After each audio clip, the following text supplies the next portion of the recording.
Amém. Irmãos de pé, vamos estar abrindo em 1 Reis, no seu capítulo 18 e no seu versículo 30, amém? Glória! Meu Deus! 1 Reis 18, no seu versículo 30. Então Elias disse a todo o povo: aproximem-se de mim. E todo o povo se aproximou dele. Elias restaurou o altar do Senhor, que estava em ruínas. Somente até aqui. Maravilha! Glória a Deus. Irmãos, confesso que neste momento, aquilo que Deus falou até aqui, eu já poderia ir embora cheio da presença do Senhor. Quão grande foi a presença do Senhor derramada no nosso meio através dos louvores nessa noite. De sentir a presença do Espírito Santo nos consolando, porque os melhores louvores são aqueles louvores que nós louvamos ao Senhor, são os louvores que entoamos a Deus, declarando quanto Ele é santo, quanto Ele é lindo, quanto Ele é maravilhoso. E isso, irmãos, é a verdadeira adoração que temos que trazer para a nossa casa. Então, muito importante, irmãos, quando estiver no culto, se prepare para o culto, ore pelo culto, interceda, participe, preste atenção, se comunique com Deus no meio do culto. Não somente esteja nele, mas participe do culto. Irmãos, vamos começar aqui através dessa mensagem que Deus colocou em meu coração. E essa mensagem vai falar sobre restauração de altar. O altar, ele não pode estar quebrado. E vamos começar a entender o motivo por trás, porque esse altar estava quebrado. E a gente vai começar a falar aqui daquilo que o Senhor vai falar no coração de vocês essa noite. Primeiro temos que começar com um contexto histórico a qual vivia Israel naquele momento. Israel, um povo a qual sempre passou por juízes, reis, pessoas diferentes, a qual lideravam o seu povo, e a cada ciclo mudava seus reis, os príncipes, o príncipe virava rei, o filho do rei virava príncipe, e assim sucessivamente a gente tinha o trono por herança, as pessoas seguiam o trono por herança. Porém, no meio da herança, sempre há quem se contamina, sempre há quem deixa de seguir os mandamentos de Deus e começa a seguir outros tipos de mandamentos. E aqui, como vai descrever em Elias, como ele vai falar para Acabe, ele vai falar: você e seu pai me desobedeceu, você e seu pai me abandonou. E o que vai dizer a Elias vai falar sobre Omri, que é o pai de Acabe.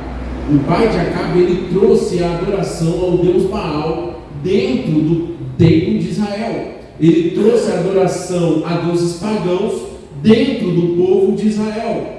E o mais interessante dentro desse contexto é que não somente o pai, mas o filho, que também conhecia a lei de Deus, ele, mais ainda que o pai, aborreceu ao Senhor. Vai descrever aqui em 1 Reis que Acabe foi a pessoa que mais desapontou a Deus ali naquele contexto, onde Deus abominou a ele, ao que ele fazia. Por quê, irmãos? O rei, ele teria que casar com uma pessoa dentro do seu povo. E o rei Acabe, ele foi procurar uma sodomita do lado de lá, a qual a gente conhece como Jezabel. Jezabel era uma mulher a qual matava os profetas do Senhor. Jezabel era uma mulher a qual perseguia os profetas, a qual falavam do nome de Deus.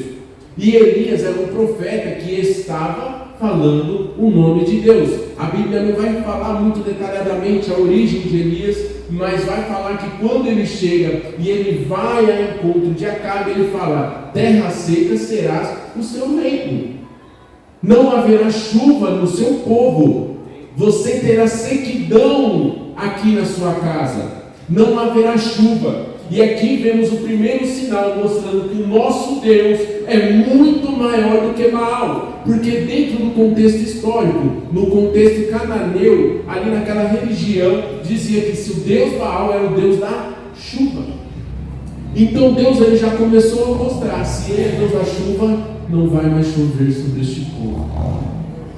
Se Ele é o Deus da chuva, não haverá mais uma gota de água. Haverá sequidão nessa terra, até eu mostrar que eu sou Deus deste povo. Irmãos, e aqui a gente já começa a entender o trabalhar de Deus sobre a vida de Israel.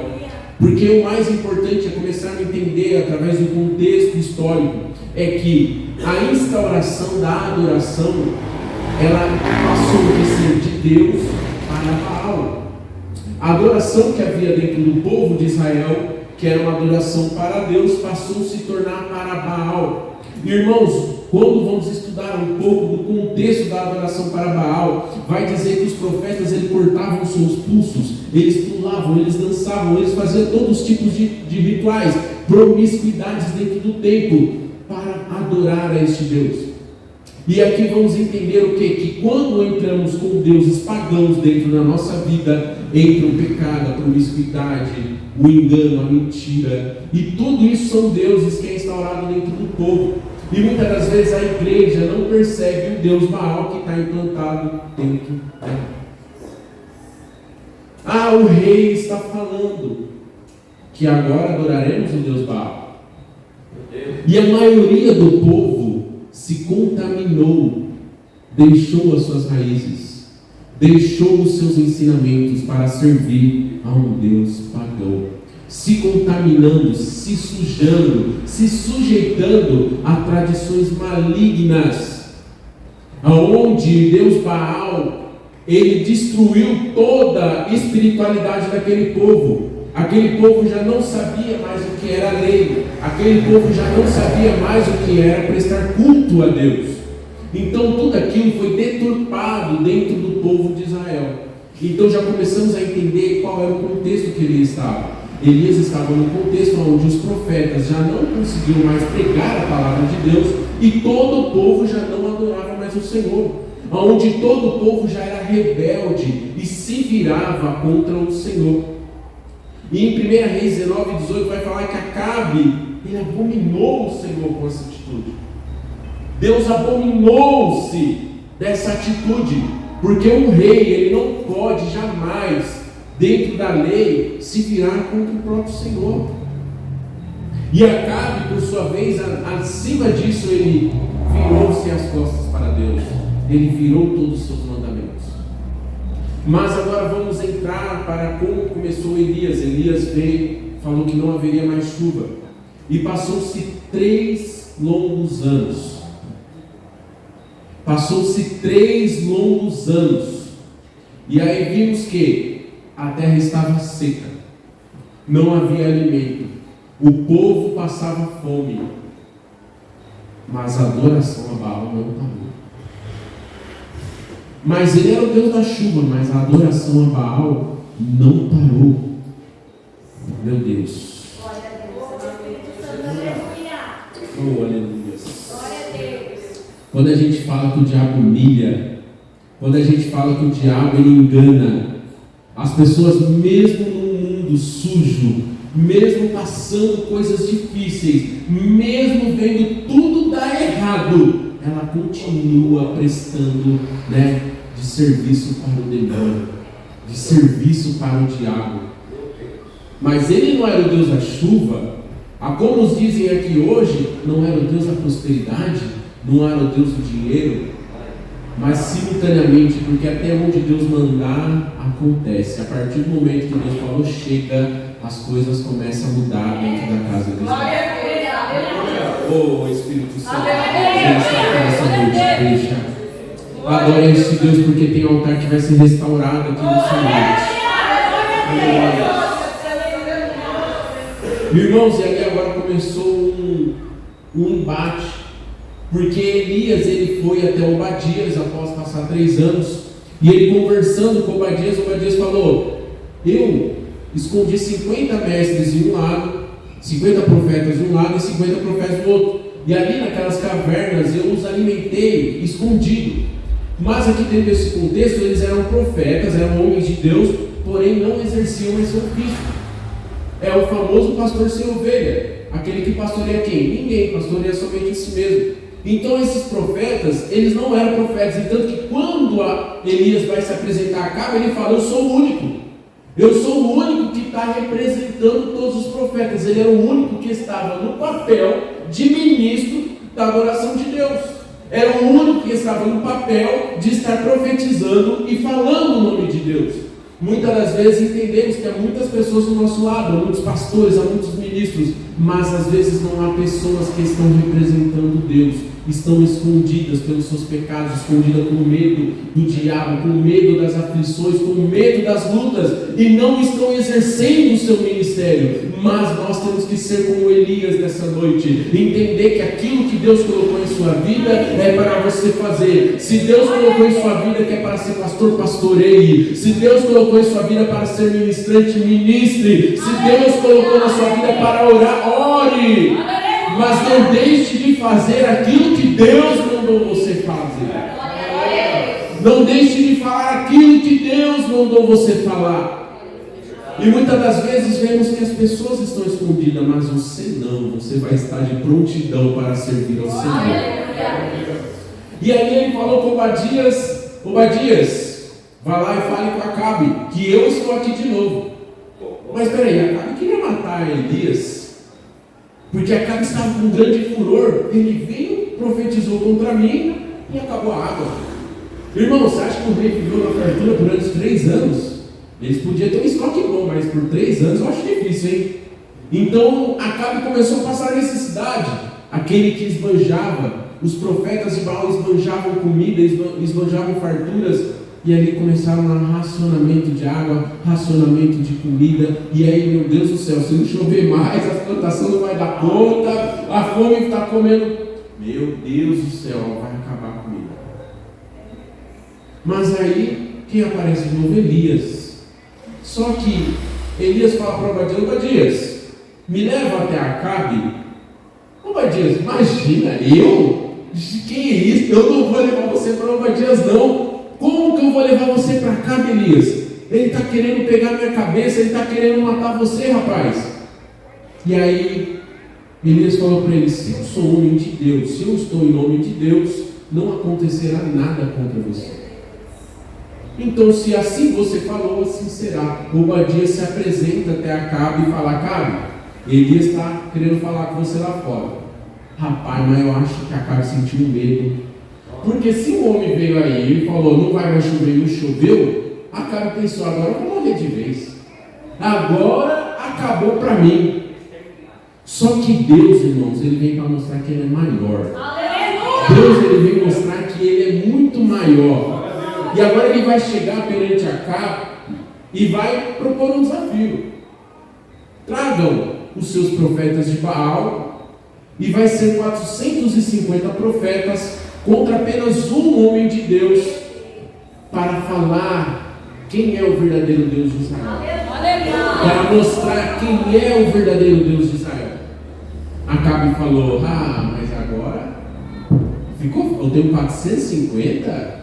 Ele vai vir sozinho? Não, a gente vai mostrar para ele. Acabe vai, chama os profetas.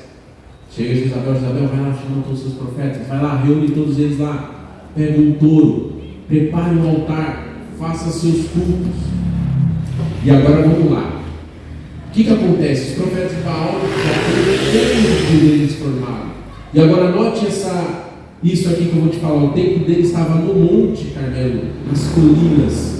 E logo após eu vou mostrar para vocês algo que Deus decretou para o povo de Israel. E você vai entender por que o altar foi consumido por inteiro. E nesse templo de colina, estava ali erguido o altar de Deus Baal. E aí os profetas começaram a pular dançando, e começava a se cortar, e gritava. Aí Elias falou: viu? Grita mais alto, vai que ele está dormindo. Grita mais alto, porque pode ser que ele foi no banheiro. Grita mais alto, porque pode ser que eles não estão ouvindo vocês.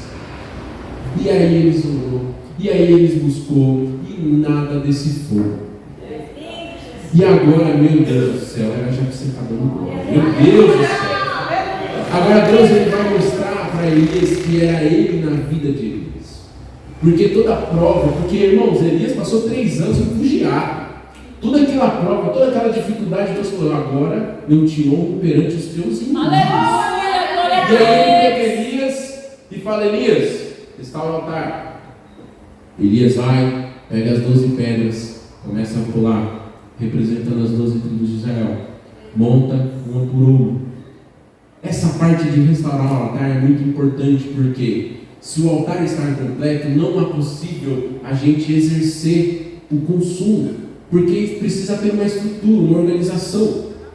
E todo altar de Deus, ele tinha um formato, e Elias, pela sua dimensão, ele conseguiu restaurar esse altar. E muitas das vezes em nossas vidas temos que entender que este altar é diferente no Antigo Testamento e no Novo Testamento, porque no Antigo Testamento o altar ele não é fim. O altar ele não é fim. Porque, como vamos entender, o altar é meio. O altar não é Deus, é um meio de se chegar a Deus. E para Baal, o altar era o fim, porque o altar de Baal era Deus. E para Deus não, o altar era um meio de se chegar a Deus. E sabe que muitas das vezes está acontecendo dentro da igreja? Você está chegando no altar e está achando que ele é Deus. Está chegando no altar e está falando: não, aqui que é o meu Deus. Este aqui mais não. O altar é lugar de adoração a Deus. Altar é lugar de estar em comunhão para falar com Deus. Sabe que isso me diz sobre idolatria que é dentro da igreja? Idolatram pastores, idolatram pregadores, idolatram o altar. Só que o altar não é para ser idolatrado. Quem é para ser idolatrado é Deus. E agora Elias vai e restaura este altar. Mas agora eu vou contar algo interessante para vocês. Em Levítico foi se estabelecido as leis de como se faria o altar e as suas adorações e os animais que seriam sacrificados. Quais animais poderiam ser sacrificados? Bode, carneiro, touro, pombinha. Todos esses animais poderiam ser ofertados dentro do templo para o altar. E o que é importante entender dentro disso? Por que Deus colocou mais de 3 tipos de animais? Porque aqueles que não tivessem dinheiro, preste atenção que agora você tem que pegar aquilo que Deus está falando para você. Porque aqueles que não tivessem dinheiro para dar um touro, poderia dar um bode. Aquele que não tinha dinheiro para dar um bode, poderia dar um carneiro. Aquele que não tinha dinheiro nem para dar um carneiro, poderia dar uma pombinha. E aquele que nem pombinha tinha oferta de cereais. Só que o que Deus vai nos mostrar? Que muitas das vezes achamos que temos que dar muito mais do que conseguimos. Ah, eu não tenho condições. Olha o que Deus vai trazer, mas eu não consigo pregar como aquela pessoa. Entrega o que Deus te deu. Ah, mas eu não sei orar como ele ora. Ore como Deus te deu. Muitas das vezes queremos colocar como oferta no altar algo que não temos. Eu não tenho condições. Se prepare para ter. Eu não estou falando sobre dinheiro aqui não, igreja. Estou falando sobre a ação, sobre a adoração, sobre como servimos a Deus. Se não conseguimos dar o touro, mas eu consigo dar o carneiro. E sabe qual é o mais importante disso? Deus nunca aceitou oferta de animais com defeito. Não adianta você enfrentar um touro doente. Não adianta você achar querer colocar um touro que está com defeito. Não vai adorar a Deus. Não vai ser aceito esse sacrifício. Não adianta você achar que vai dar o mais bonito e não está perfeito. Deus não aceita esse tipo de sacrifício. Se você não consegue colocar o touro, coloque o bode. Mas adore a Deus com excelência. Coloque no altar de Deus aquilo que é para ser posto. Se Deus está requerendo de você aquela pombinha, coloque ela com perfeição. Então Deus está nos mostrando lá diversos tipos de dons. Nem todos foram chamados para ser pastores. Nem todos foram chamados para ser pregadores. Mas oferte aquilo que Deus colocou no seu coração. Então o holocausto ele vai nos mostrar que o altar ele está para queimar a adoração. E ali Elias o que ele faz? Ele restaura o altar. E agora? Agora, irmãos, você vai entender aquilo que o pastor Jairo falou aqui agora. Olha como Deus ele é tremendo. Glória a Deus. O que era Baal no meio do povo de Israel? Fogo estranho. E olha como Deus, xarará, bacilele, carará. Oh, Espírito Santo de Deus.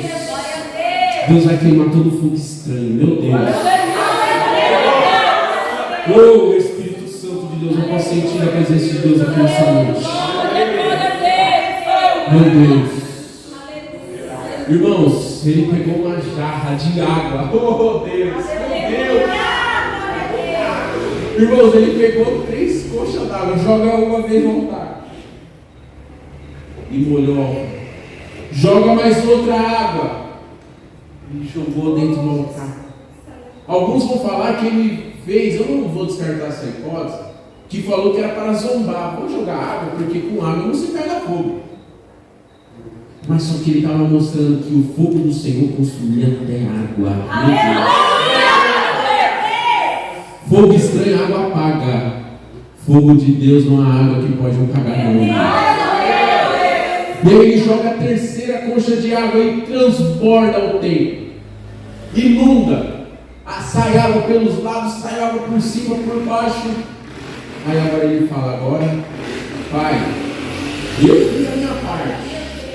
O touro está aqui, o altar está aqui, essa água vai mostrar que fogo estranho não há dentro de Israel.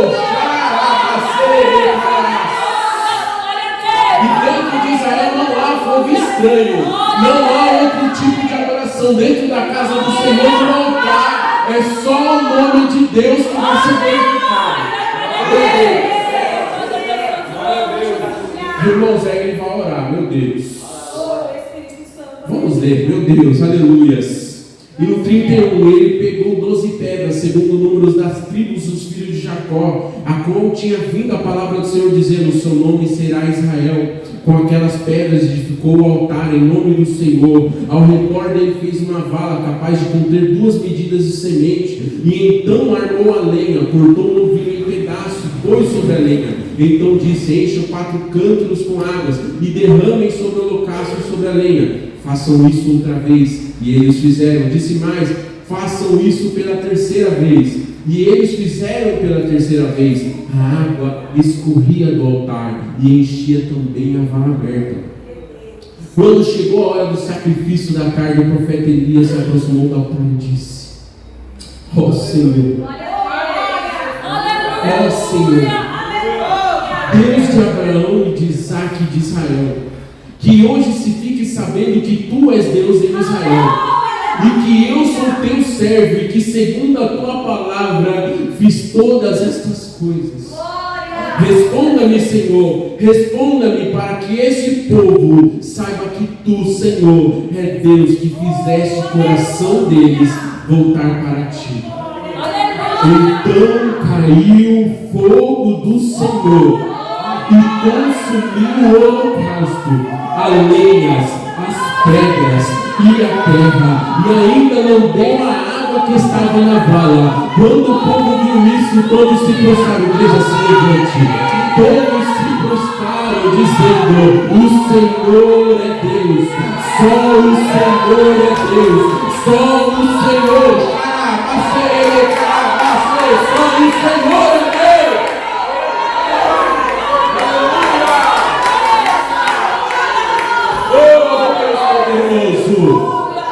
Somente o Deus de Israel é Deus.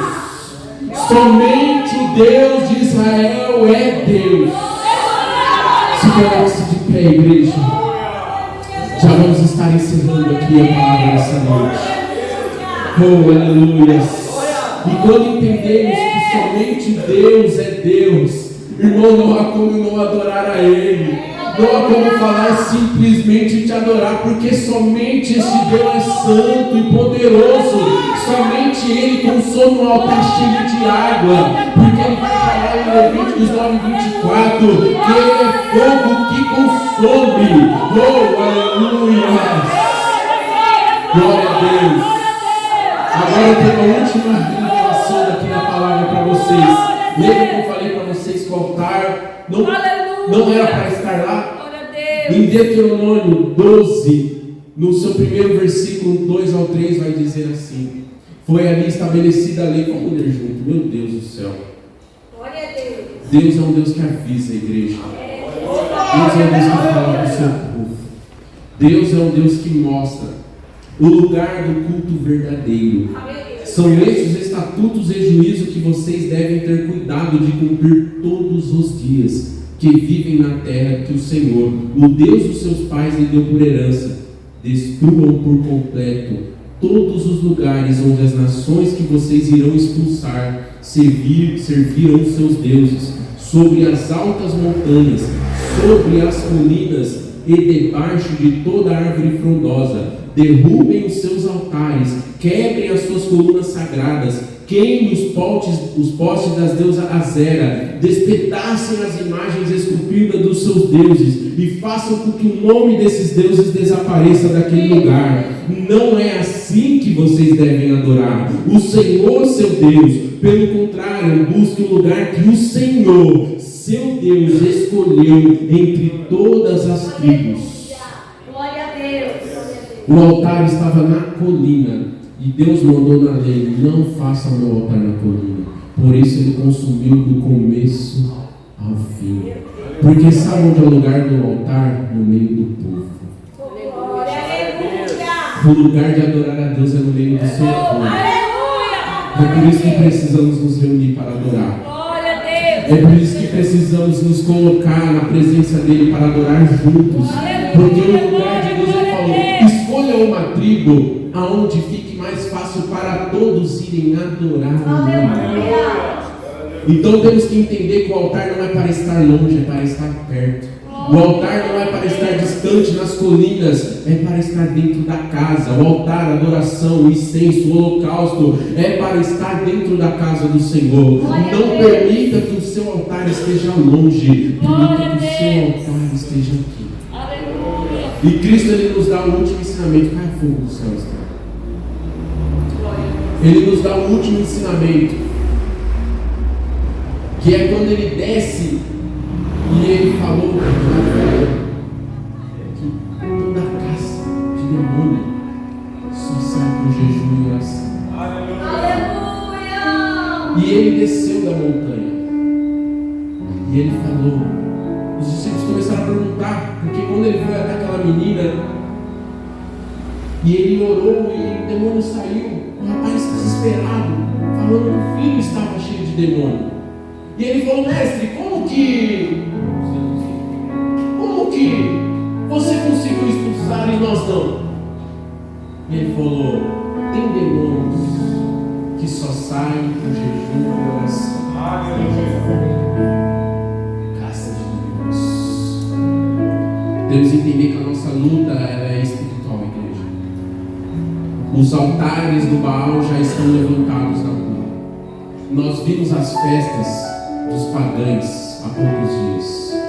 E lá toda a promiscuidade, tudo aquilo que foi levantado contra o nome de Deus foi falado. E entendemos que tem lutas, irmãos, que temos que nos posicionar como Elias.